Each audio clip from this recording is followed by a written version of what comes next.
যাবো। ঠিক আছে বন্ধুরা, কিন্তু আমার তো শরীর খারাপ হয়েছে। আবার পাপা ও বলে 3 জন মুরগি পালিয়ে গিয়েছে। আর আমি পাপা হাতাতে হয়ে মরে গেছে। আবার ডিমান্ডে পাপাকে হসপিটালে নিয়ে গেছে। আমার 10 বছর এখনো। তারপর আমার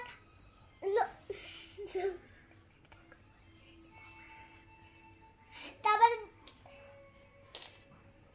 ভুলেছি। তারপর আবার কয়েকদিন বাদে আবার আমাদের স্কুল খুলে যাবে। কিন্তু আমি তো কি করে যাব স্কুলে? আমি তো এখনো আমার শরীর খারাপ। তারপরে একটু পরেই আমরা ঘুমিয়ে পড়বো বন্ধুরা।